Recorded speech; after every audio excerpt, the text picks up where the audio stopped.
ખેડૂત ભાઈઓ, આપણું શિયાળુ વાવેતર આપણે જે સમય દરમિયાન કરતા હોઈએ છીએ એ સમયમાં અત્યારે આપણે છીએ નવેમ્બર મહિનામાં આપણે મોટા ભાગે શિયાળુ પાકનું વાવેતર કરતા હોઈએ છીએ. આપણા વિસ્તારમાં આપણે સૌથી વધારે વાવેતર ઘઉંનું કરતા હોઈએ છીએ. એટલે ઘઉંના પાયાના ખાતરથી લઈને પૂરતી ખાતરો અને એની અંદરના જરૂરી તત્વો અને આપણા ઘઉંના પાકને માટે જરૂરી જે કાંઈ તત્વો છે, ખાસ જરૂરી જે તત્વો છે, આ બધા તત્વોની ચર્ચા આપણે છેલ્લા 3 થી 4 દિવસ દરમિયાન કરી રહ્યા છીએ. જેમાં ગઈકાલે આપણે સલ્ફેટ પર ચર્ચા કરી છે, આજે આપણે પોટાશ પર ચર્ચા કરીએ છીએ. હવે પોટાશ પર જ્યારે આપણે ચર્ચા કરવી છે ત્યારે પોટેશિયમ પણ એક એવું કોમ્પ્લિકેટેડ એટલે કે સંકુલ તત્વ છે અને જમીનના પ્રકારના આધારે પોટેશિયમના જુદા જુદા જે કાંઈ સ્વરૂપો છે એમાંથી કયું સ્વરૂપ કઈ જમીનમાં કયા પાકમાં ક્યારે અને કેવી રીતે આપણે વાપરવાનું છે અને એમાં આપણે ચૂકી જઈએ છીએ અગર તો જે જમીનમાં જે તત્વ નથી વાપરી શકાતું, જે સ્વરૂપનું નથી વાપરી શકાતું, એ સ્વરૂપનું પોટેશિયમ આપણે વાપરીએ તો આપણને નુકસાન થવાની શક્યતાઓ છે. ફાયદાની વાત બાજુ ઉપર રહી જાય છે. તો આજના દિવસે આપણે પોટેશિયમ ખાતર આપણા ઘઉંનું વાવેતર કઈ જમીનમાં ક્યારે કેવા રૂપમાં એની ચર્ચા કરીએ છીએ. એટલે આ ખૂબ અગત્યની ચર્ચા છે આપણા માટે અને તેથી આપ સૌ મિત્રો આ વિડીયોમાં અવશ્ય બન્યા રહેજો. નમસ્કાર ખેડૂત મિત્રો, જય કિસાન, જય ભારત. ખેડૂત ભાઈઓ, આજે 19 નવેમ્બર 2024 મંગળવારનો દિવસ. આ સમયે આપણે ખાતરો અંગેની ચર્ચા જો કરી લઈએ તો આપણા માટે એ સમયસરની અને ખૂબ જરૂરી ચર્ચા હોય છે. આપણા દરેક પાકની મુખ્ય જે 4 જરૂરિયાતો છે એ પૈકી એક છે નાઇટ્રોજન, બીજું ફોસ્ફરસ, ત્રીજું પોટાશ અને ચોથું સલ્ફેટ. હવે આ 4 તત્વોમાંથી આપણે ગઈકાલે સલ્ફેટ પર ચર્ચા કરી. હવે આજે આપણે પોટેશિયમ પર ચર્ચા કરવી છે.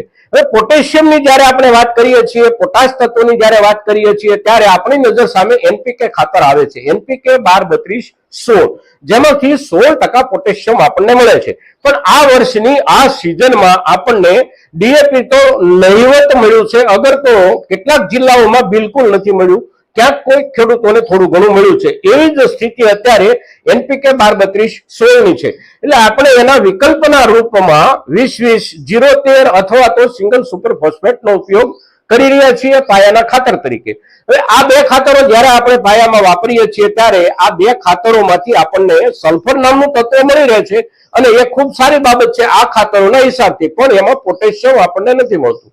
હવે પોટેશિયમ જે નથી મળતું એની પૂર્તિ માટે આપણે જ્યારે પોટાશ નાખવાનું વિચારીએ છીએ ત્યારે મોટા ભાગે આપણે એમઓપી નો ઉપયોગ કરીએ છીએ. એમઓપી એટલે કે મ્યુરેટ ઓફ પોટાશ.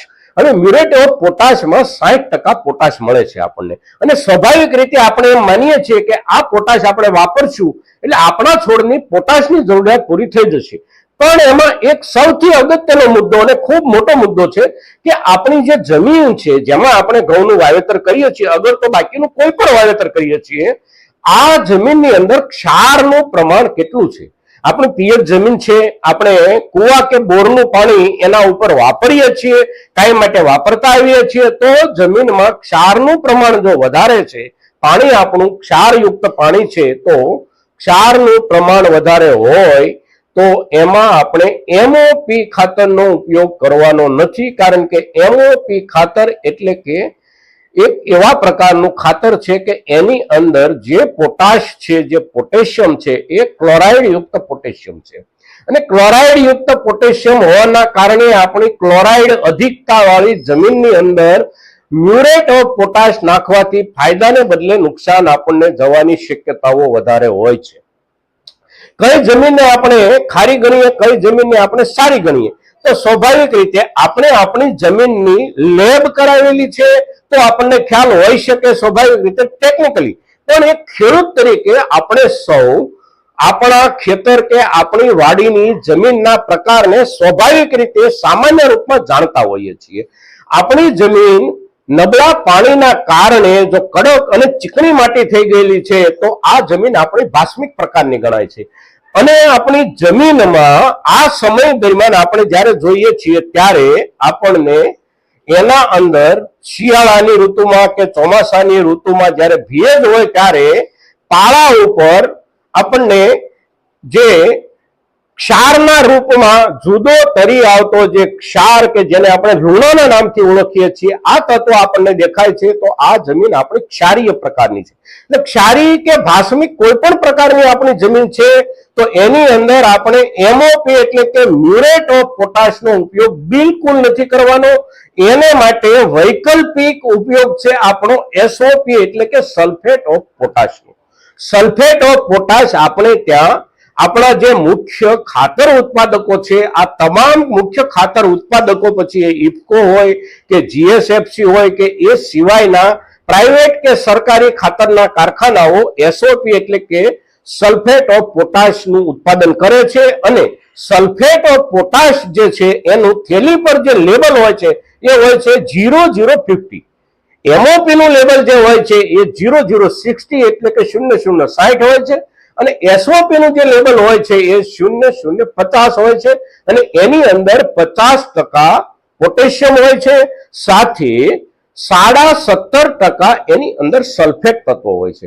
એટલે પાયામાં જો આ ખાતર આપણે વાપરી શકીએ છીએ તો ક્ષારીય જમીનમાં આપણને ખૂબ સારો ફાયદો થવાની શક્યતાઓ છે કારણ કે એની અંદરનું જે 17.5% સલ્ફેટ તદ ઉપરાંત પોટેશિયમ જે આપણને મળે છે 50%ના લેવલે એના હિસાબથી આપણા છોડને આ ખાસ કરીને આપણા ઘઉંના પાકને સારી રીતે ફાયદો થવાની શક્યતાઓ છે.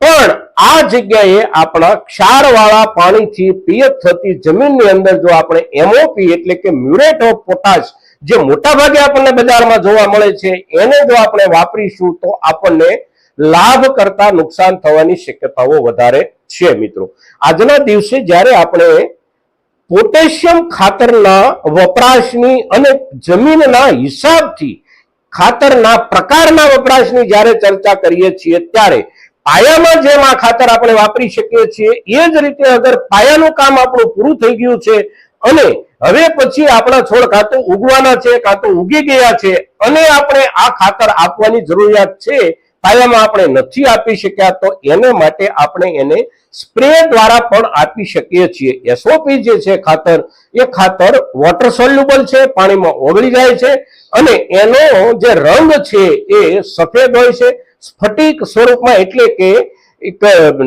બિલકુલ સ્પષ્ટ પારદર્શી ટુકડાઓના રૂપમાં આ ખાતર આપણને મળતું હોય છે અને એ ખાતરનો ઉપયોગ આપણે સ્પ્રે મારફત જ્યારે કરવાનો થાય છે ત્યારે એક પંપની અંદર આપણે 100 ગ્રામથી લઈ અને મહત્તમ 125 ગ્રામ સુધી આ ખાતર આપણે નાખી અને આપણા કોઈ પણ પાકમાં ઘઉંના પાકમાં ખૂબ જરૂરી છે તો ઘઉંના પાકમાં આ મિશ્રણનો આપણે સ્પ્રે કરી શકીએ છીએ. 15 લીટરના પંપની અંદર 100 ગ્રામથી લઈને 125 ગ્રામ સુધી આ ખાતર આપણે નાખી અને આપણે વાપરી શકીએ છીએ.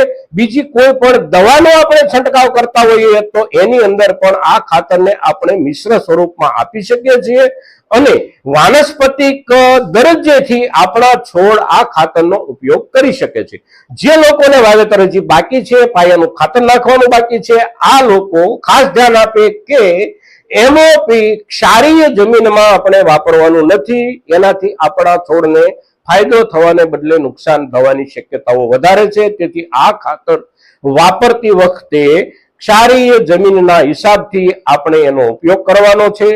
ક્ષારીય જમીન છે આપણી તો આપણે એસઓપી સલ્ફેટ ઓફ પોટાશ વાપરવાનું છે. મિત્રો આજના દિવસે આપણે પોટેશિયમ તત્વની જરૂરિયાત અને પોટેશિયમ તત્વના કયા સ્વરૂપને કઈ જમીનમાં આપણે વાપરવાનું છે એની જ્યારે ચર્ચા કરીએ છીએ ત્યારે આ આપણી ખૂબ અગત્યની ચર્ચા આપણા મહત્તમ ખેડૂતો સુધી પહોંચે એ આપ સૌ દર્શકોની જવાબદારી છે એમ સમજી અને મહત્તમ ખેડૂતો સુધી આપણી ચર્ચા આપ સૌ પહોંચાડશો એવી અપેક્ષા સાથે જય કિસાન, જય ભારત.